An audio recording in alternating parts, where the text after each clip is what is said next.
السلام علیکم۔ پیش خدمت ہے کہانی امرو اور ڈاشاک جادوگر۔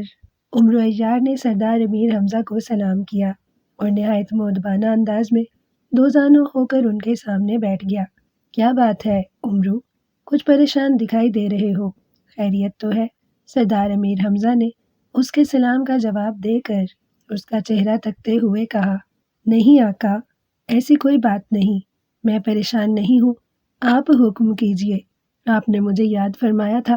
امرو عیار نے سر جھکا کر مبہم سا جواب دیا، ہم نے تمہیں بلایا تھا؟ یہ تم کیا کہہ رہے ہو؟ ہم نے تو تمہیں نہیں بلایا تھا۔ کس نے کہا تھا تمہیں؟ اس بار سردار امیر حمزہ نے حیران ہوتے ہوئے پوچھا۔ ابی طالب نے، اس نے مجھے اطلاع دی تھی کہ آپ بے حد پریشان ہیں اور آپ نے مجھے فوراً طلب کیا ہے۔ اس کی بات سن کر میں فوراً آپ کے پاس چلا آیا اور آپ فرما رہے ہیں کہ آپ نے مجھے نہیں بلایا۔ اس کا مطلب ہے کہ ابی طالب نے مجھ سے جھوٹ بولا ہے۔ لیکن کیوں؟ ابی طالب کو مجھ سے جھوٹ بولنے کی کیا ضرورت تھی؟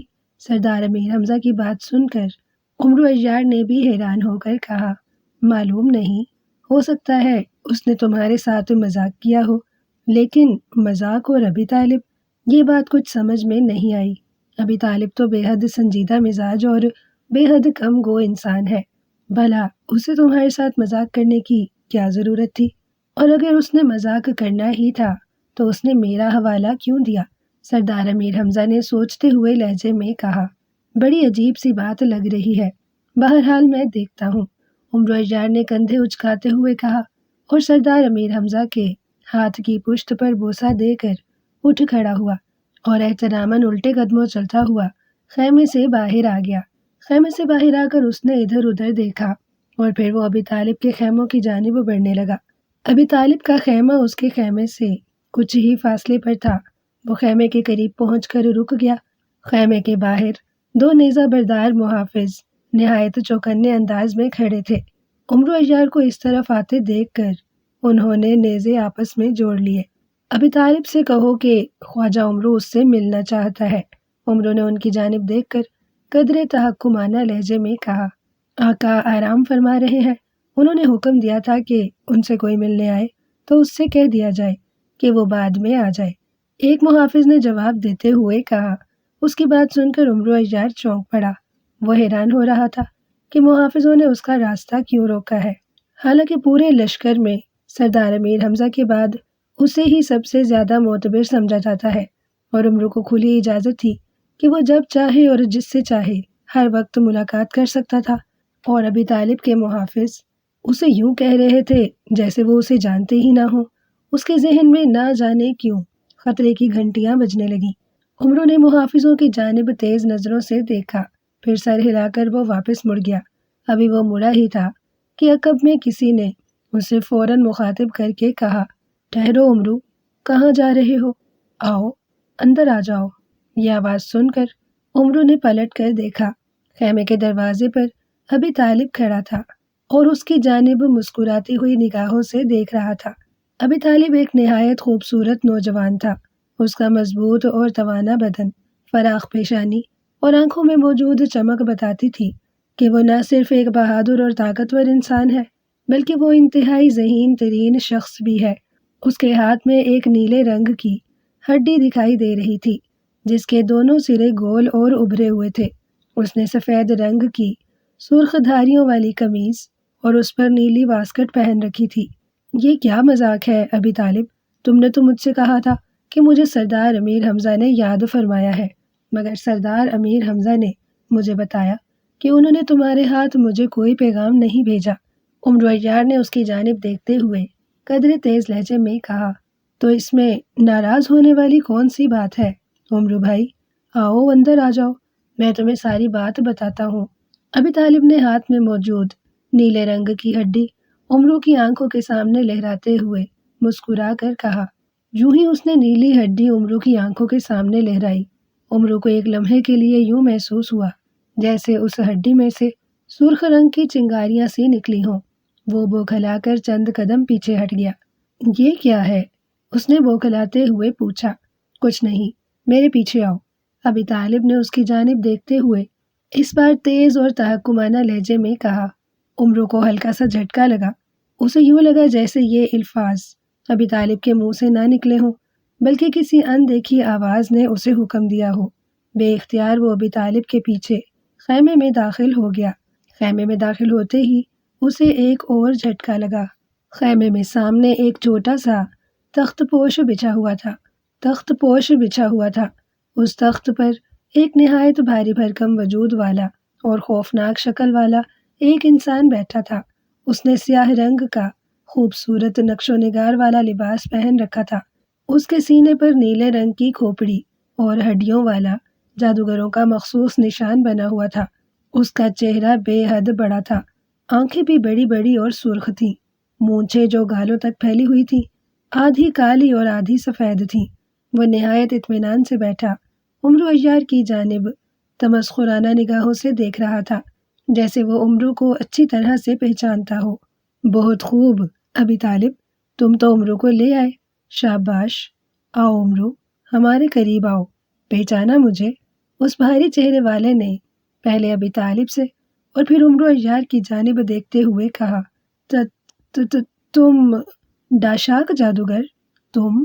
عمرو عیار نے اس کی جانب پھٹی پھٹی آنکھوں سے دیکھتے ہوئے کہا۔ اس خوفناک شکل والے جادوگر کو دیکھ کر اس کی آنکھوں میں بے پناہ خوف پھیل گیا تھا اور اس کا رنگ یوں زرد ہو رہا تھا جیسے اس کے جسم میں خون کا ایک قطرہ بھی موجود نہ ہو۔ بہت خوب عمرو عیار، مان گیا تمہیں، تمہاری یادداشت واقعی بہت تیز ہے۔ میری اور تمہاری ملاقات کئی برسوں بعد ہو رہی ہے۔ میں سمجھا تھا کہ تم مجھے بھول چکے ہوگے، لیکن تمہاری یادداشت بتلاتی ہے کہ تم پر آج بھی میری دہشت چھائی ہوئی ہے۔ ڈاشاک جادوگر نے اس کی جانب دیکھ کر ہلکا سا قہقہا لگاتے ہوئے کہا، دہشت؟ اور تمہاری؟ خوش فہمی میں مبتلا مت رہو ڈاشاک جادوگر، میں پہلے والا عمرو عیار نہیں جو تم سے خوفزدہ ہو گیا تھا۔ خوفزدہ تو میں اس وقت بھی تم سے نہیں ہوا تھا جب میں تمہاری ہلاکت کا سامان لے کر تمہارے آتشی محل میں پہنچا تھا۔ تم نے حفاظت کا اس قدر سخت انتظام کر رکھا تھا کہ ایک معمولی سی چونٹی بھی تمہاری اور تمہارے خوفناک طلسمی محافظوں کی نگاہوں سے بچ کر تمہارے محل میں داخل نہیں ہو سکتی تھی، مگر میں تمہارے ہر طلسم کو توڑتا ہوا اور تمہاری بنائی ہوئی بلاؤں کا خاتمہ کرتا ہوا تمہارے سامنے پہنچ گیا تھا۔ اگر میں بزدل ہوتا تو کبھی تم تک نہ پہنچ پاتا۔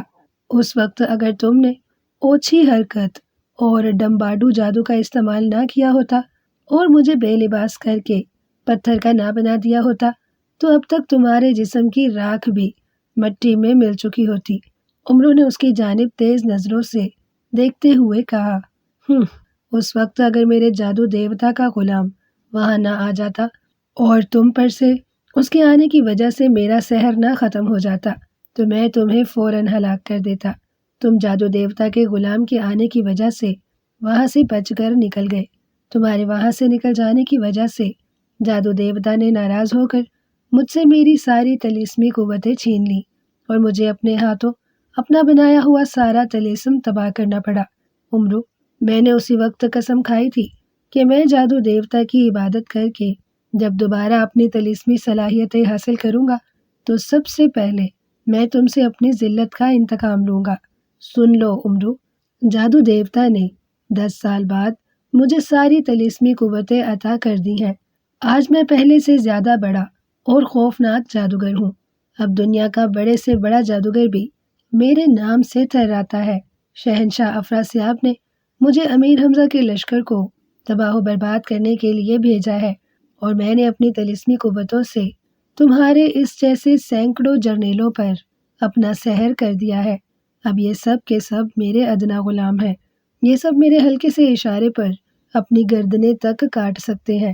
عمرو، میں نے امیر حمزہ کے لشکر میں اس قدر گہری سازش کی ہے کہ اب سردار امیر حمزہ کا سارا لشکر منتشر ہو کر رہ جائے گا اور تم سب لوگ آپس میں ہی ایک دوسرے کے ساتھ لڑنے مرنے کے لیے تیار ہو جاؤ گے۔ اس وقت افراسیاب اور مجھے ہاتھ پیر ہلانے کی ضرورت بھی محسوس نہ ہوگی اور چند ہی دنوں میں تمہارا سارا لشکر تباہ و برباد ہو جائے گا۔ کہو مانتے ہو ڈاشاک جادوگر کو؟ ڈاشاک جادوگر نے زوردار کہکہا لگاتے ہوئے کہا، جبکہ اس کی بات سن کر عمرو عیار کے پیروں تلے سے زمین نکل گئی تھی۔ واقعی ڈاشاک جادوگر کی یہ سازش اگر کامیاب ہو جاتی تو چند دنوں میں سردار امیر حمزہ کے لشکر کا صفایا ہو جاتا اور باقی جو لوگ بچتے انہیں ڈاشاک جادوگر یا افراسیاب کی فوج نہایت آسانی کے ساتھ کچل سکتے تھے۔ عمرو، میں جب چاہوں اس لشکر کو فنا کر سکتا ہوں، مگر جیسا کہ میں نے قسم کھائی تھی کہ اپنی طلسمی قوت حاصل کرنے کے بعد میں سب سے پہلے تم سے انتقام لوں گا، تو میں اپنی قسم کے مطابق سب سے پہلے تمہیں ہلاک کروں گا۔ میں جانتا تھا کہ تم ابی طالب کے بلاوے پر اس کے خیمے میں کبھی نہیں آؤ گے، اس لیے میں نے ابی طالب کو حکم دیا تھا کہ وہ تمہیں کہے کہ تمہیں سردار امیر حمزہ نے بلایا ہے۔ ظاہر ہے جب تم سردار امیر حمزہ کے پاس جاؤ گے تو وہ اس بات سے انکار کر دیں گے کہ انہوں نے تمہیں بلایا ہے، اور تم تصدیق کی خاطر خود ہی ابی طالب کے خیمے میں آ جاؤ گے۔ ابی طالب کو میں نے ایک طلسمی ہڈی دی تھی کہ اگر تم خیمے کے اندر نہ آنا چاہو تو وہ ہڈی تمہاری آنکھوں کے سامنے لہرا دے، تم ہڈی کے سحر سے خود ہی خیمے میں آ جاؤ گے۔ اور عمرو، اب تم میرے سامنے موجود ہو، میں چاہوں تو میں تمہیں یہاں اسی وقت جلا کر خاک استر کر سکتا ہوں، مگر نہیں، میں تمہیں ہلاک کروں گا ضرور، مگر یہاں نہیں، میں تمہیں دیو کے پاس لے جاؤں گا۔ ماغان دیو، ہاں ہاں، جانتے ہو نا ماغان دیو کو، جانتے ہو نا ماغان دیو کو؟ ڈاشاک جادوگر نے عمرو کی جانب دیکھ کر کہکہا لگاتے ہوئے کہا۔ ماغان دیو؟ عمرو عیار کے منہ سے خوفزدہ لہجے میں نکلا۔ اچانک عمرو عیار نے انتہائی تیزی سے زنبیل میں ہاتھ ڈالا اور اس میں سے سلیمانی چادر نکال کر اپنے کندھوں پر ڈال لی، اور دوسرے ہی لمحے وہ ابی طالب اور ڈاشاک جادوگر کی نگاہوں کے سامنے سے غائب ہو گیا۔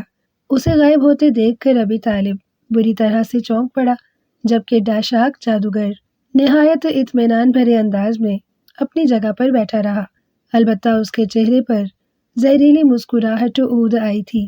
عمرو عیار نے غائب ہو کر بجلی کی سی تیزی سے زنبیل سے تلوار نکالی اور نہایت جارحانہ انداز میں ڈاشاک جادوگر کی جانب بڑھا۔ اس کا ارادہ تھا کہ وہ تلوار کے ایک ہی وار سے ڈاشاک جادوگر کی گردن اڑا دے گا، لیکن وہ جوں ہی ڈاشاک جادوگر کے قریب آیا اور اس نے تلوار کا ایک بھرپور وار ڈاشاک جادوگر کی گردن پر مارا، اسے ایک زوردار جھٹکا لگا اور ایسی آواز آئی جیسے بجلی کڑکی ہو، ساتھ ہی تلوار میں جیسے بجلی کی لہریں سی گوندتی چلی گئی ہوں۔ عمرو عیار کے حلق سے ایک زوردار چیخ نکلی اور وہ اچھل کر کئی فٹ دور جا گرا۔ اسے یوں محسوس ہوتا تھا جیسے کسی غیر مرئی قوت نے اسے اچھال پھینکا ہو۔ زمین پر گرتے ہی وہ جلدی سے اچھل کر کھڑا ہو گیا۔ تلوار اس کے ہاتھ سے پہلے ہی چھوٹ کر گر چکی تھی اور گرنے کی وجہ سے اس کے کندھوں پر سے طلسمی چادر بھی کھل گئی تھی، جس کی وجہ سے وہ دوبارہ ظاہر ہو گیا تھا۔ اس نے اٹھ کر زمین پر سے اپنی سلیمانی چادر اور تلوار اٹھانا چاہی، مگر اسی وقت ڈاشاک جادوگر نے زور سے تالی بجائی۔ جوں ہی اس نے تالی بجائی، عمرو کی طلسمی تلوار اور چادر یکلخت وہاں سے غائب ہو گئی۔ یہ دیکھ کر عمرو عیار بوکھلا اٹھا۔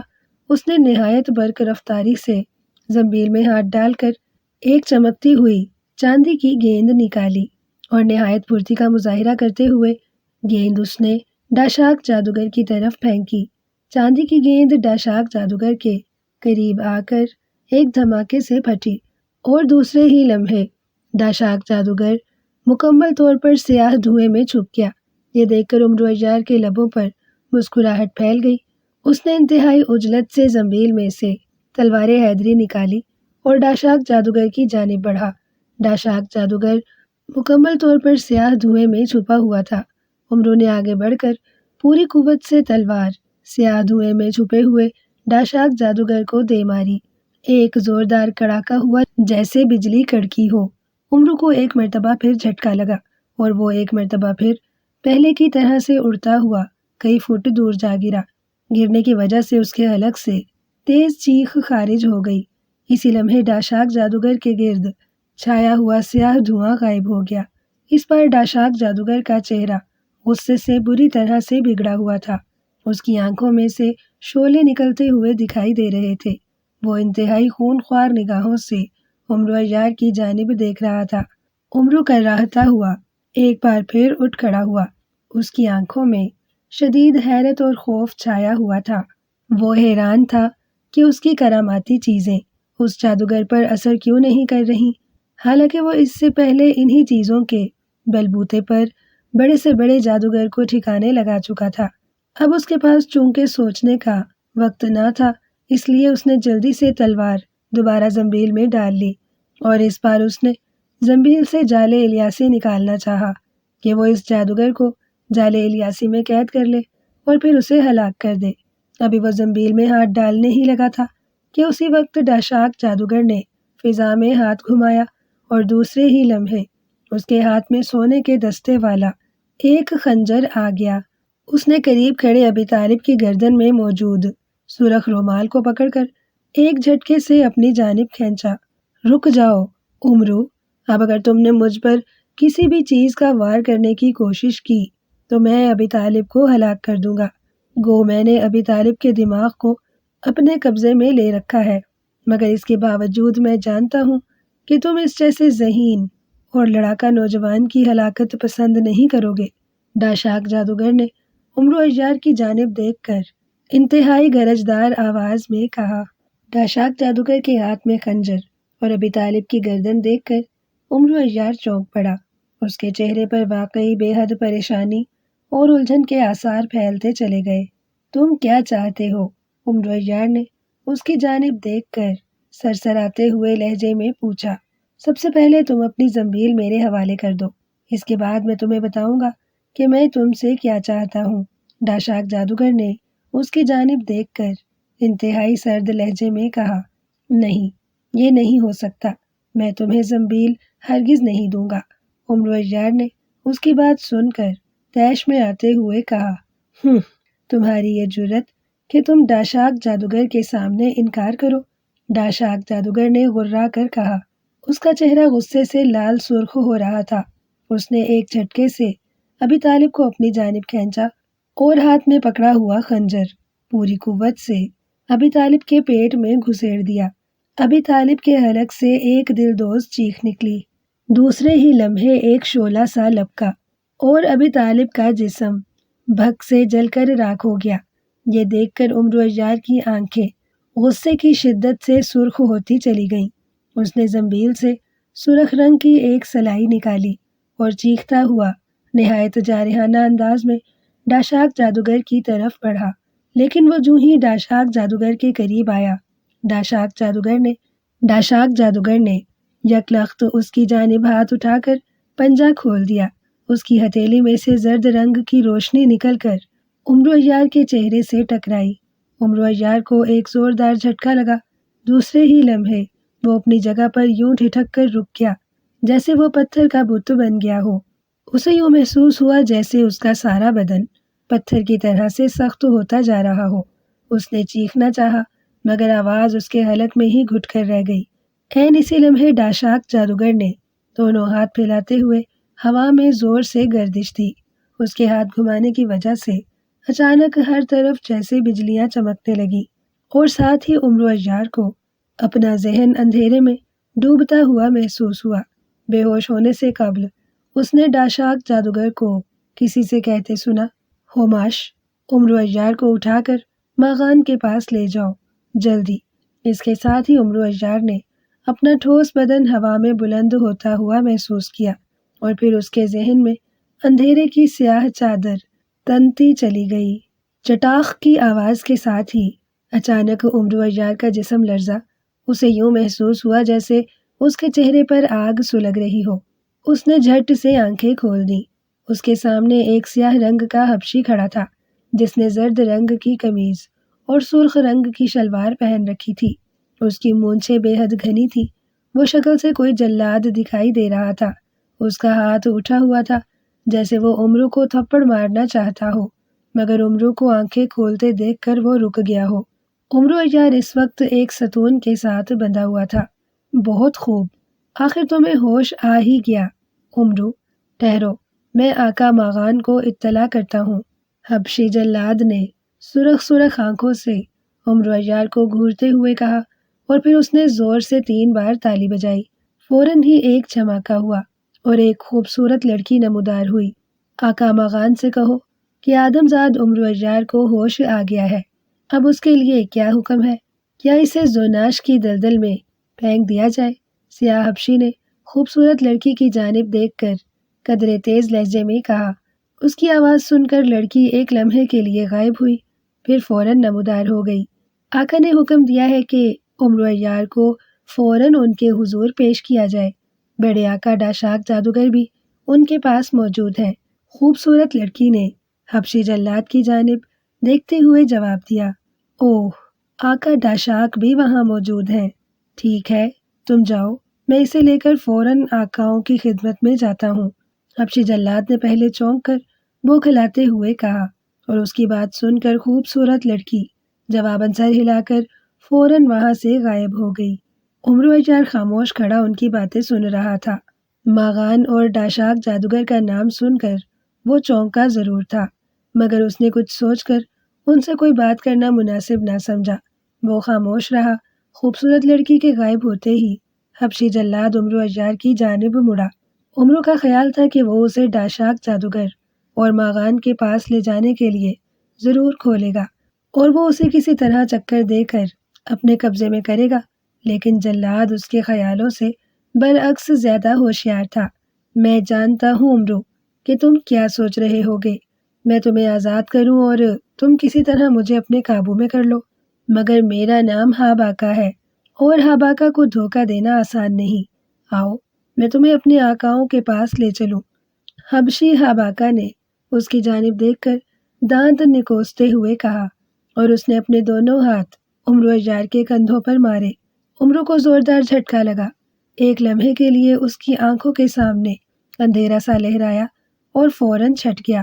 اس نے نہایت غصیلے انداز میں حبشی ہاباکا کو گھور کر دیکھا، پھر بری طرح سے چونک پڑا، کیونکہ وہ اس وقت حبشی ہاباکا کے سامنے نہیں کھڑا تھا، اور نہ ہی وہ ستون کے ساتھ بندھا ہوا تھا، بلکہ وہ اس وقت ایک نہایت خوبصورت اور دیدہ زیب ساز و سامان سے آراستہ کمرے میں کھڑا تھا۔ کمرے کے درمیان میں 2 نہایت خوبصورت اور زرنگار کرسیاں پڑی تھیں، جن میں سے ایک پر بھاری اور خوفناک چہرے والا ڈاشاک جادوگر بیٹھا تھا، جبکہ اس کے قریب پڑی ہوئی دوسری کرسی پر ایک نہایت دبلا پتلا اور انتہائی بھیانک شکل والا بوڑھا دیو بیٹھا تھا۔ دیو دبلا پتلا ہونے کے ساتھ ساتھ بے حد لمبا تھا۔ اس کا سر کمرے کی چھت کو چھوتا ہوا محسوس ہو رہا تھا۔ دیو کے سارے جسم پر سفید رنگ کے گھنے بال اگے ہوئے تھے۔ اس کے ماتھے پر ایک بڑی اور سرخ رنگ کی اکلوتی آنکھ دکھائی دے رہی تھی۔ اس کے ہاتھوں اور پیروں کی انگلیوں کے ناخن بے تحاشا بڑے ہوئے تھے۔ اس کی اکلوتی خوفناک آنکھ عمر عیار پر جمی ہوئی تھی۔ ماغان، یہی ہے عمر عیار، تم اسے اچھی طرح سے جانتے ہوگے۔ اس نے ایک بار تمہیں ہلاک کرنے کی کوشش کی تھی، تمہیں یاد ہوگا۔ اگر میں اس وقت وہاں پہنچ کر تمہیں نہ بچا لیتا تو یہ تمہارا کام تمام کر چکا ہوتا۔ میں اسے بڑی مشکلوں سے قابو کر کے یہاں لایا ہوں۔ میں نے تم سے وعدہ کیا تھا کہ اسے میں اس وقت تک نہ ماروں گا جب تک تم بھی اس سے اپنا انتقام اور بدلہ نہیں لے لیتے۔ تم اسے سوائے موت کے جو سزا دینا چاہتے ہو دے سکتے ہو، ہلاک اسے میں خود اپنے ہاتھوں سے کروں گا۔ میں نے اس کے لیے دنیا کی سب سے خوفناک موت دینے کا فیصلہ کر رکھا ہے۔ ڈاشاک جادوگر نے پہلے سفید بالوں والے دیو اور پھر عمر عیار کی جانب دیکھتے ہوئے کہا، اس بدبخت نے مجھے جو اذیتیں پہنچائی تھیں، حق تو میرا بنتا ہے کہ میں اسے ایسی موت ماروں کہ صدیوں تک اس کی روح بلبلاتی رہے، مگر تم کہتے ہو تو میں اسے ہلاک نہیں کروں گا۔ ڈاشاک جادوگر، مگر میں اس کا اس قدر خوفناک اور برا حشر کروں گا جس کے بارے میں کوئی اندازہ بھی نہیں لگا سکتا۔ سفید بالوں والے دیو ماغان نے نہایت گرجدار اور خوفناک لہجے میں کہا۔ اس کی اکلوتی سرخ آنکھ عمرو پر جمی ہوئی تھی۔ عمر عیار ابھی خاموش کھڑا اس کی جانب دیکھ رہا تھا۔ میری طرف سے تمہیں مکمل اجازت ہے ماغان، تم اسے جیسی مرضی سزا دو۔ ڈاشاک جادوگر نے سر ہلاتے ہوئے کہا۔ اب تم بتاؤ عمر عیار، تم خود کو چالاک، عیار اور شاطر انسان سمجھتے ہو، مگر اس وقت تم میرے سامنے ایک معمولی اور حقیر چوہے سے بھی زیادہ حیثیت نہیں رکھتے۔ تم نے ماضی میں مجھے شدید نقصان پہنچایا ہے، یہاں تک کہ مجھے تمہارے ہاتھوں اپنی جان بچانا بھی مشکل ہو گیا تھا۔ بہرحال آج تم میرے سامنے کھڑے ہو، میں تم سے ان تمام اذیتوں کا بدلہ لے لوں گا جو تم نے مجھے پہنچائی تھیں۔ تیار ہو جاؤ، میں تمہیں ہلاک تو نہیں کروں گا، مگر میں تمہیں جو سزائیں دینے والا ہوں وہ موت سے بھی زیادہ بدتر اور خوفناک ہوں گی۔ لو، سنبھالو میرا پہلا وار۔ ماغان دیو نے عمرو عیار کی جانب دیکھ کر انتہائی غضبناک لہجے میں کہا، اور پھر وہ کرسی سے اٹھ کھڑا ہوا اور دھپ دھپ قدم بڑھاتا ہوا عمرو عیار کی جانب بڑھنے لگا۔ عمرو عیار نہایت اطمینان سے اپنی جگہ پر کھڑا اس کی جانب دیکھ رہا تھا۔ اس کے چہرے پر بلا کا اطمینان تھا، جیسے ماغان دیو کو دیکھ کر وہ قطعی خوفزدہ نہ ہو۔ ماغان دیو عمرو کے سامنے کچھ فاصلے پر کھڑا ہوا۔ اس نے اکلوتی آنکھ سے عمرو کی جانب دیکھا اور پھر اچانک اس کی آنکھ میں سے سرخ رنگ کی تیز روشنی نکلی۔ اس سے قبل کہ روشنی عمرو عیار کے جسم پر پڑتی اور اسے کسی قسم کا کوئی نقصان پہنچاتی، عمرو عیار بجلی کسی تیزی سے اپنی جگہ سے اچھلا اور پھر کسی عقاب کی مانند تقریباً اڑتا ہوا ماغان دیو کی ٹانگوں کے نیچے سے نکلتا ہوا ماغان دیو کے عقب میں پہنچ گیا۔ ادھر ماغان دیو کی آنکھ سے نکلی ہوئی سرخ روشنی اس جگہ زمین پر پڑی جہاں کچھ دیر قبل عمرو عیار کھڑا تھا۔ وہاں اچانک بھک کی آواز کے ساتھ آگ بھڑک اٹھی تھی۔ عمرو عیار نے ماغان دیو کے عقب میں آ کر انتہائی برق رفتاری کا مظاہرہ کرتے ہوئے نہایت تیزی سے زنبیل میں ہاتھ ڈال کر جال الیاسی نکالا اور اسے پوری قوت سے ماغان دیو پر اچھال دیا۔ جال الیاسی ماغان دیو پر گرا اور دوسرے ہی لمحے ماغان دیو جال الیاسی میں بری طرح سے الجھ کر زمین پر گر گیا۔ عمرو عیار نے ایک مرتبہ پھر زنبیل میں ہاتھ ڈال کر داؤدی خنجر نکالا اور اس نے خنجر ماغان دیو کے قریب جا کر دیو کی آنکھ کے قریب کر لیا۔ خبردار ڈاشاک جادوگر، اگر تم نے مجھ پر کسی قسم کا کوئی وار کرنے کی کوشش کی تو میں ماغان کو ہلاک کر دوں گا۔ میں جانتا ہوں ماغان دیو کی جان اس کی آنکھ میں ہے۔ اگر ماغان کی آنکھ پھوڑ دی جائے تو یہ خود بخود ہلاک ہو جائے گا۔ عمرو عیار نے چیخ کر ڈاشاک جادوگر کو مخاطب کرتے ہوئے کہا، جو ماغان دیو کو جال میں پھنسا دیکھ کر اپنی جگہ سے اٹھ کھڑا ہوا تھا۔ عمرو عیار کی بات سن کر وہ اپنی جگہ پر رک گیا۔ اس کی آنکھیں یکلخت خون کی مانند سرخ ہوتی چلی گئیں۔ ماغان دیو کو آزاد کر دو عمرو، ورنہ میں تمہارا بے حد بھیانک حشر کروں گا۔ ڈاشاک جادوگر نے اس کی جانب دیکھتے ہوئے بری طرح سے گرج کر کہا، بہت دیر سے تم لوگوں کی بکواس سن رہا ہوں۔ یہ مت بھولو ڈاشاک، میرا نام بھی عمرو عیار ہے، اور عمرو عیار کی موت کی حسرت لیے سینکڑوں بڑے بڑے جادوگروں کو میں اپنے ہاتھوں فنا کر چکا ہوں۔ تم نے میری آنکھوں کے سامنے ابی طالب جیسے بہادر اور شریف نوجوان کو قتل کیا ہے۔ تم مجھے یہاں سزا دینے اور ہلاک کرنے کے لیے لائے ہو، مگر اب تم مجھے کسی قسم کی کوئی سزا نہیں دے سکتے۔ اس وقت تم میرے رحم و کرم پر ہو۔ میں نے تم پر ہر طرح کے وار کر کے دیکھ لیے، مگر تم پر میرے حملے کا کوئی اثر نہیں ہوا، مگر ابھی میرا ایک وار باقی ہے، اور جب میں نے تم پر اپنا وہ وار کیا تو تمہارا جسم چیتھڑوں میں بٹ کر رہ جائے گا۔ تم سمجھ گئے ہوگے کہ میں شان کاما کی بات کر رہا ہوں۔ ہاں ڈاشاک جادوگر، وہی شان کاما جو تمہارا ازلی دشمن ہے۔ دیکھنے میں تو وہ ایک نہایت دبلا پتلا سیاہ رنگ کا بونا ہے، مگر میں جانتا ہوں اس میں تم جیسے جادوگروں سے ہزاروں گنا زیادہ طاقت ہے۔ وہ ایک لمحے سے بھی کم وقفے میں تمہیں ہلاک کر دے گا۔ شان کاما میرا بہترین دوست ہے، میں اسے ایک بار آواز دوں گا تو وہ فوراً میری مدد کو پہنچ جائے گا۔ اگر تمہیں میری بات کا یقین نہیں تو شان کاما کو آواز دوں؟ عمرو عیار نے مسکرا کر کہا۔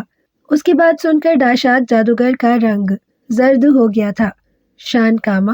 اوہ، تم بہت چالاک ہو عمرو، بہت چالاک۔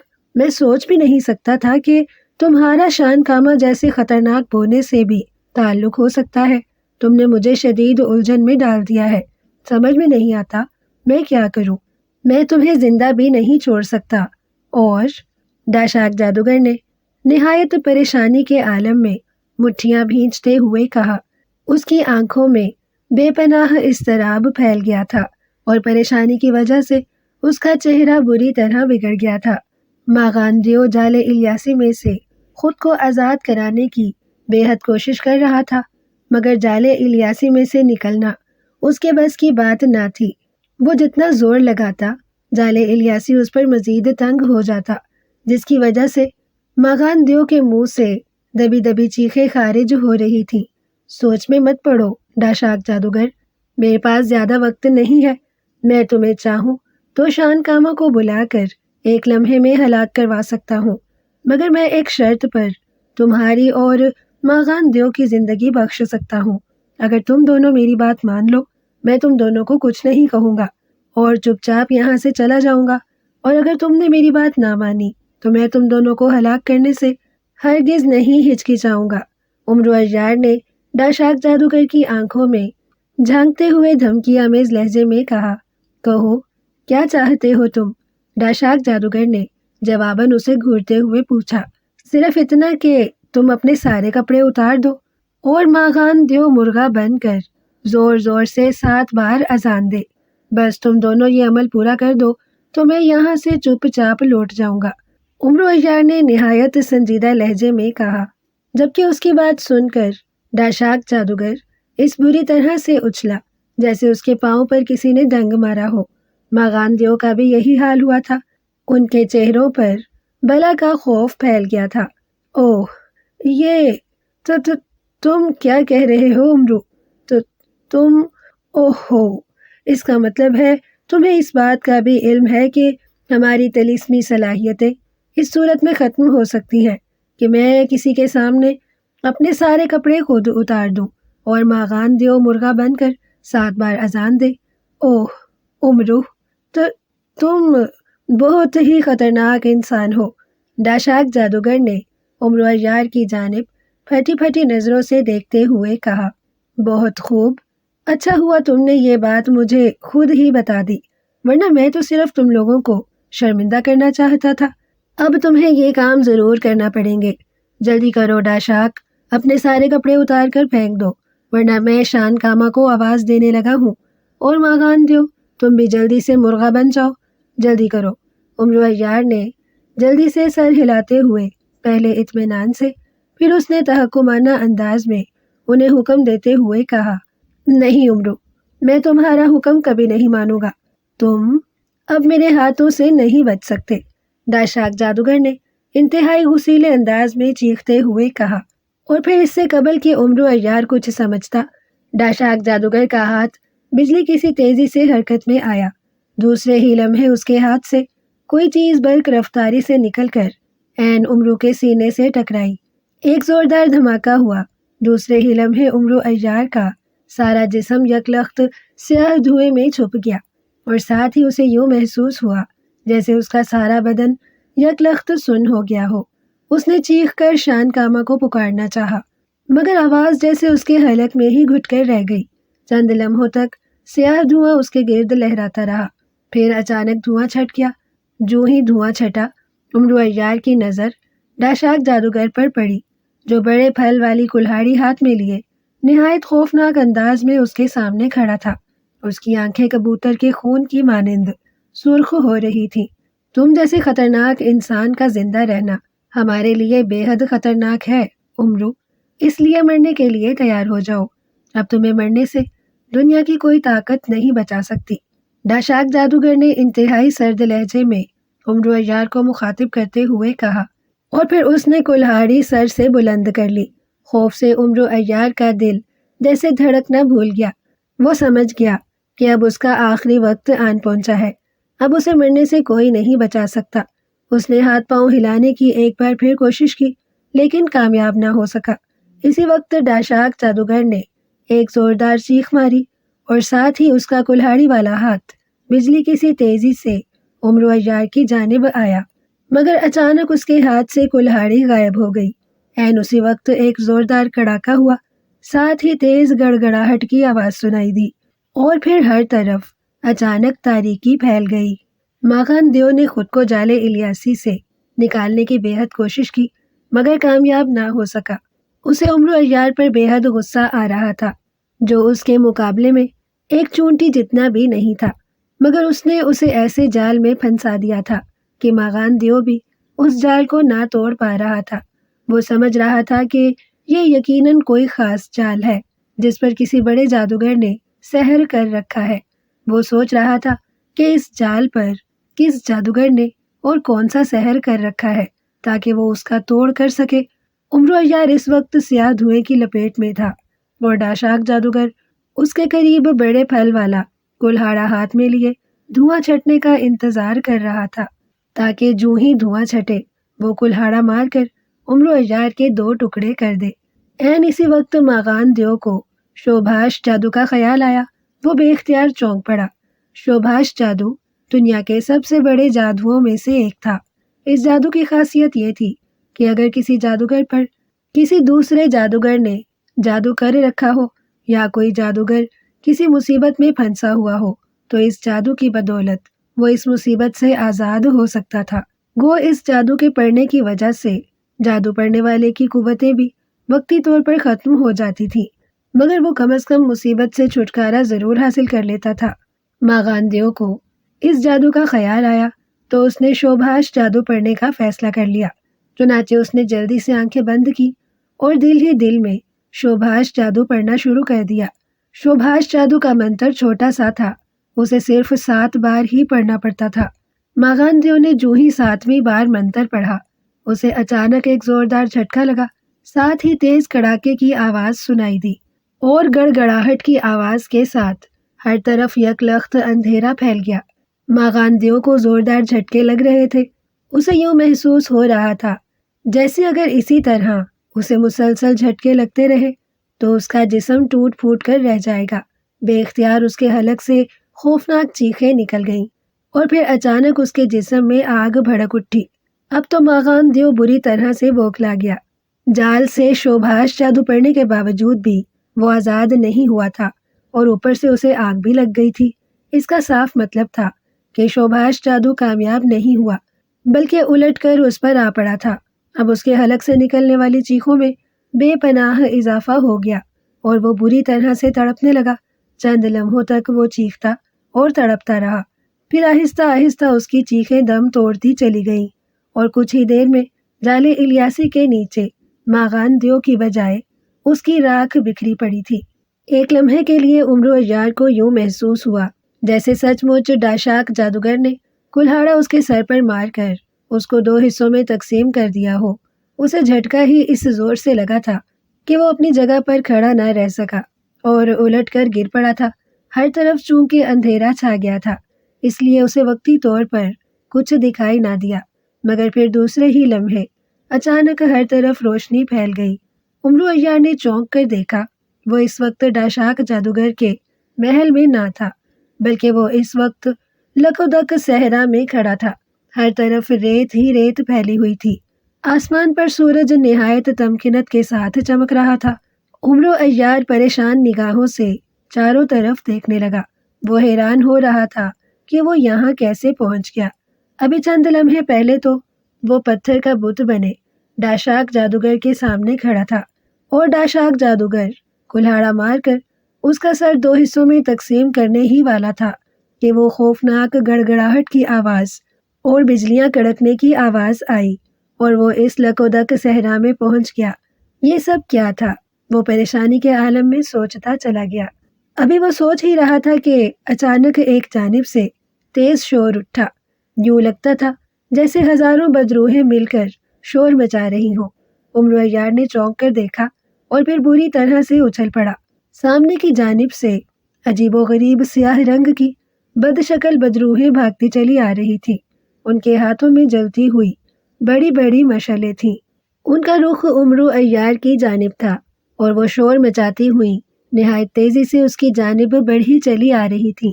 عمرو عیار ان بد شکل اور بھیانک چہروں والی بدروحوں کو دیکھ کر بوکھلا گیا۔ اس نے اپنا رخ بدلا اور تیزی سے اس طرف بھاگ پڑا۔ گو ریت میں اس کے قدم دھنس رہے تھے اس لیے اس سے زیادہ تیز رفتاری سے بھاگا نہیں جا رہا تھا۔ مگر پھر بھی وہ کوشش کر رہا تھا کہ جس قدر تیز ہو سکے اس سے بھاگا جائے، اتنا ہی اچھا ہے، کیونکہ وہ ان سیاہ بدروحوں سے اچھی طرح سے واقف تھا۔ اس سے پہلے بھی اس کا ان بدروحوں سے واسطہ پڑ چکا تھا۔ وہ جانتا تھا کہ اگر ایک بار بھی وہ ان بدروحوں کے ہاتھ آ گیا تو اسے اپنی جان بچانا مشکل ہو جائے گا۔ وہ نہایت تیزی سے بھاگ رہا تھا، مگر بدروحوں کے دوڑنے کی رفتار اس کی رفتار سے کہیں زیادہ تیز تھی۔ امرو پلٹ پلٹ کر ان کی جانب دیکھ رہا تھا۔ اس کی پریشانی میں اضافہ ہوتا جا رہا تھا۔ اس نے سوچا کہ اگر وہ اسی طرح سے بھاگتا رہا تو بہت جلد بدروہیں اس کے قریب پہنچ جائیں گی اور پھر اس کی ہڈیوں کا بھی پتہ نہیں چلے گا۔ اچانک اسے سنہری چپلوں کا خیال آیا۔ سنہری چپلوں کا خیال آتے ہی وہ جلدی سے رک گیا۔ اس نے جلدی سے زنبیل سے سنہری چپلیں نکالی اور انہیں پاؤں میں پہن لیا۔ اسی اثنا میں بدروہیں چیختی چلاتی ہوئیں اس کے قریب پہنچ چکی تھیں۔ جو ہی بدروہیں امرو کے قریب پہنچی، ان میں سے ایک بدروح نے اچھل کر نہایت تیزی سے امرو عیار کو دبوچنے کے لیے اس پر جھپٹا مارا، مگر اس وقت تک امرو سنہری چپلوں کو اڑنے کا حکم دے چکا تھا۔ جو ہی بدروح نے اس پر جھپٹا مار کر اسے دبوچنا چاہا، عین اسی لمحے امرو کو ایک زوردار جھٹکا لگا اور وہ دوسرے ہی لمحے انتہائی برق رفتاری سے فضا میں بلند ہوتا چلا گیا۔ بدروہیں اسے اڑتا دیکھ کر بری طرح سے چیخنے لگی اور نہایت غصیلے انداز میں اس پر جلتی ہوئی مشعلیں پھینکنے لگی، مگر امرو عیار اپنی بروقت عقل مندی کی وجہ سے ان کی پہنچ سے دور نکل چکا تھا۔ وہ نہایت تیزی سے کسی پرندے کی مانند فضا میں اڑتا جا رہا تھا۔ حد نگاہ تک ریتلا صحرا پھیلا ہوا تھا۔ کچھ دور تک تو بدروحوں نے صحرا میں بھاگ کر اس کا پیچھا کرنے کی کوشش کی، مگر پھر مایوس ہو کر رک گئیں۔ امرو عیار نے سنہری چپلوں کو ڈاشاک جادوگر کے محل کی جانب چلنے کا حکم دیا۔ وہ اب ڈاشاک جادوگر کو ختم کرنے کا قطعی فیصلہ کر چکا تھا۔ وہ جانتا تھا کہ ڈاشاک جادوگر نے سردار امیر حمزہ کے لشکر میں جو سازش کرنے کی کوشش کی ہے، اگر وہ کامیاب ہو گئی تو حقیقتاً سردار امیر حمزہ کو سخت نقصان اٹھانا پڑے گا۔ اس لیے امرو نے سوچا کہ اس بار ڈاشاک جادوگر کا خاتمہ بہت ضروری ہے۔ وہ اس بات سے واقف تھا کہ خود ڈاشاک جادوگر بھی اس کی تلاش میں ہوگا، اس لیے وہ سوچ سمجھ کر ڈاشاک جادوگر کے محل میں جانا چاہتا تھا۔ کچھ دیر وہ سوچتا رہا، پھر اس نے سان کانا بونے کو آواز دی۔ ابھی اس نے 3 ہی بار بونے کا نام پکارا تھا کہ اچانک ایک دھماکہ ہوا اور اس کے سامنے ایک بالشت بھر کا بونا نمودار ہوا۔ بونے کا جسم یوں چمک رہا تھا جیسے اس کے جسم میں روشنی بھری ہو۔ اس کی کمر پر 2 پر بھی تھے۔ وہ امرو کے ساتھ ساتھ اڑنے لگا۔ کیا بات ہے امرو، تم نے مجھے کیوں بلایا ہے؟ تم نے تو مجھے کہا تھا کہ تم مجھے اس وقت بلاؤ گے جب تم کبھی کسی بڑی مصیبت میں پھنس جاؤ، مگر تم تو نہایت اطمینان بھرے انداز میں آسمان کی سیر کر رہے ہو۔ شان کانا بونے نے حیرت بھرے انداز میں امرو عیار کی جانب دیکھتے ہوئے کہا، میں جانتا ہوں شان کانا بونے، تم کیوں حیران ہو رہے ہو۔ تم نے کہا تھا کہ تم میرے بلانے پر صرف ایک مرتبہ میرے کام آؤ گے، اس کے بعد تم کبھی میرے بلانے پر نہیں آؤ گے۔ میں نے تمہیں یوں ہی نہیں بلایا شان کانا، مجھے تم سے ایک نہایت اہم کام لینا ہے۔ میں تمہارے ذریعے ڈاشاک جادوگر کا خاتمہ کرنا چاہتا ہوں۔ ڈاشاک جادوگر دنیا کا سب سے طاقتور اور خطرناک ترین جادوگر ہے۔ اسے مارنا میرے یا کسی اور کے بس کی بات نہیں ہے۔ اسے صرف اور صرف تم ہی ہلاک کر سکتے ہو۔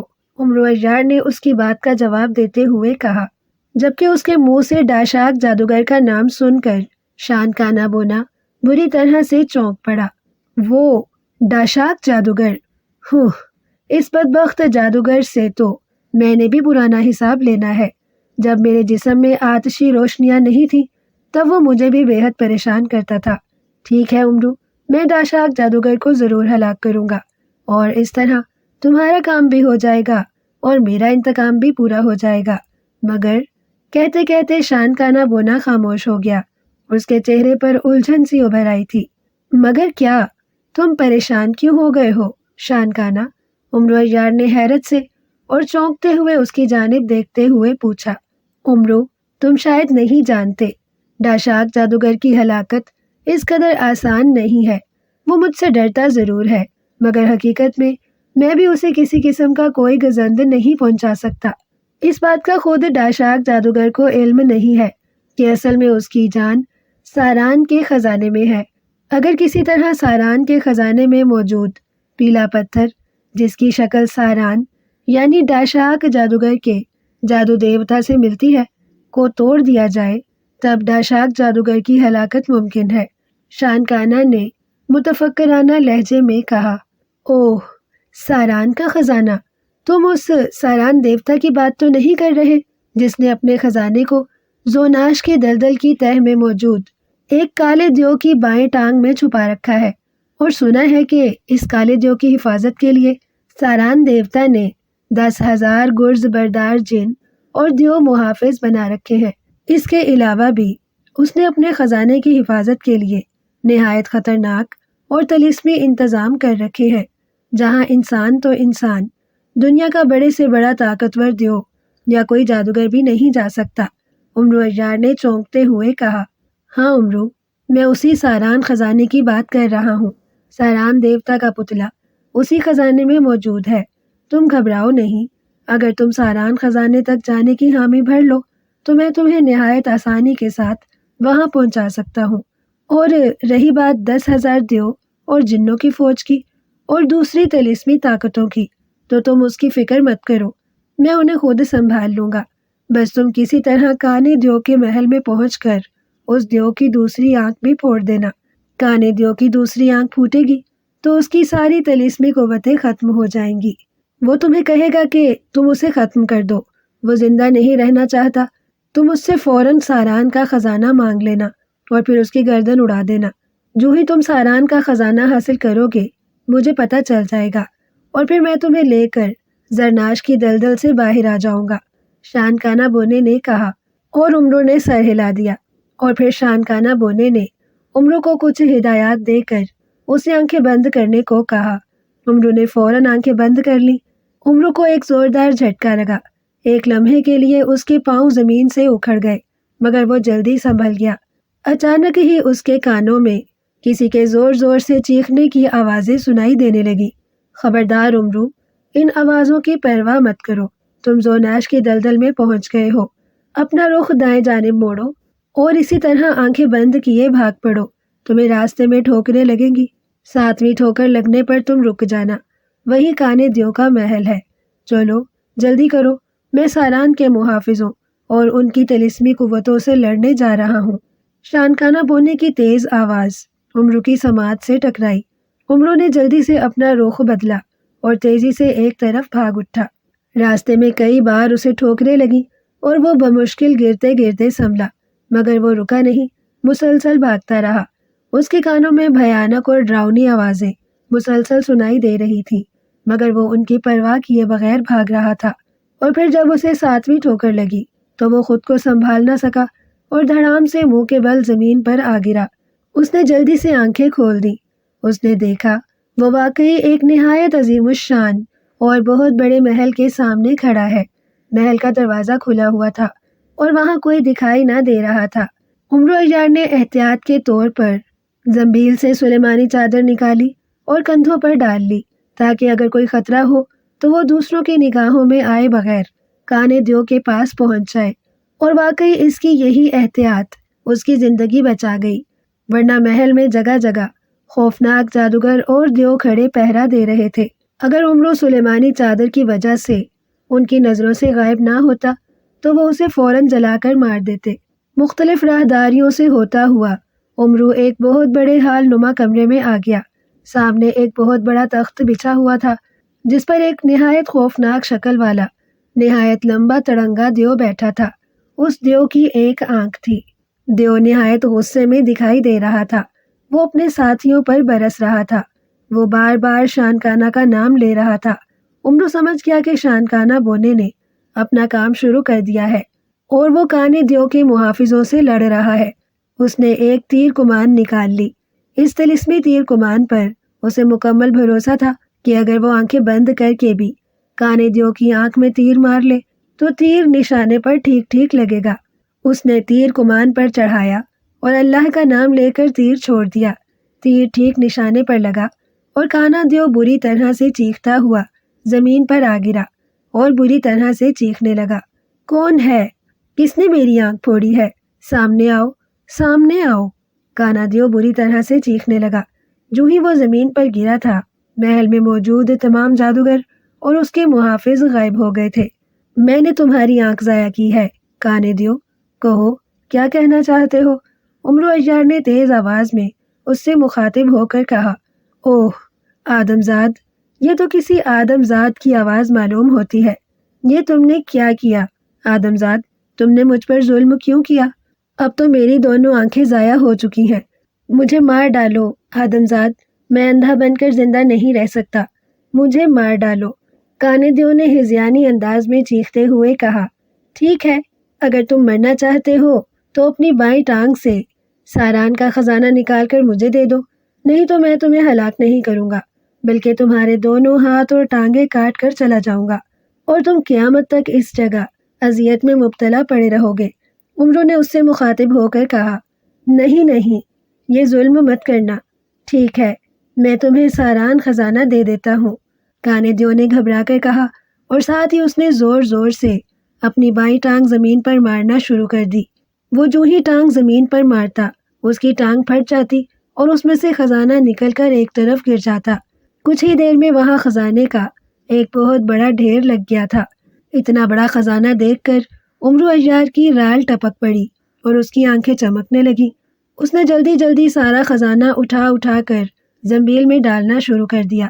سارا خزانہ زنبیل میں ڈال کر اس نے زنبیل سے تلوار حیدری نکالی اور آگے بڑھ کر کانے دیو کی گردن کاٹ دی۔ دیو چند لمحے تڑپا اور پھر ٹھنڈا ہو گیا۔ شاباش عمرو، آنکھیں بند کرو، میں تمہیں زوناش کی دلدل سے نکال دیتا ہوں۔ اچانک شانکانہ بونے نے چیخ کر عمرو کو حکم دیا۔ عمرو نے اس کی آواز پہچان کر جلدی سے آنکھیں موند لی۔ اسے ایک بار پھر جھٹکا لگا اور اسے دوبارہ شانکانہ بونے کی آواز سنائی دی، اب آنکھیں کھول دو عمرو۔ اور عمرو نے آنکھیں کھول دی۔ اس نے دیکھا کہ وہ اس وقت اس جنگل میں کھڑا تھا جہاں سے کچھ فاصلے پر سردار امیر حمزہ کا لشکر موجود تھا۔ اس کے سامنے شانکانہ بونا کھڑا تھا جو بے حد زخمی دکھائی دے رہا تھا۔ عمرو، میں بے حد زخمی ہوں، مجھے واپس جانا ہے، ورنہ میرا بچنا مشکل ہو جائے گا۔ تم جلدی سے مجھے ساران دیوتا کی مورتی دے دو، میں خود ہی جا کر ڈاشاک جادوگر کو ہلاک کر دوں گا۔ تم اطمینان سے اپنے لشکر میں چلے جاؤ، شانکانہ بونے نے نہایت مزمحل لہجے میں کہا، اور عمرو نے سر ہلا کر جلدی سے زنبیل سے سفید رنگ کی ایک مورتی نکال کر شانکانہ بونے کو دے دی۔ ہاں، یہی ہے ساران دیوتا کی مورتی۔ اب ڈاشاک جادوگر میرے ہاتھوں ہرگز نہیں بچ سکتا، اس کی موت لازمی ہو گئی ہے، شانکانہ بونے نے کہا، اور پھر وہ وہاں سے فوراً غائب ہو گیا۔ شانکانہ بونے کے غائب ہوتے ہی عمرو عیار اپنے لشکر کی جانب مڑ گیا۔ وہ بے حد خوش تھا۔ ایک تو اس نے ڈاشاک جادوگر کی گھناؤنی سازش کا خاتمہ کر دیا تھا، پھر اس نے ابی طالب کی موت کا بدلہ بھی لے لیا تھا، اور سب سے بڑی بات، اس مارکے میں اس نے ساران دیوتا کا قیمتی خزانہ بھی حاصل کر لیا تھا، جس کے حصول کے لیے وہ برسوں سے بے چین تھا۔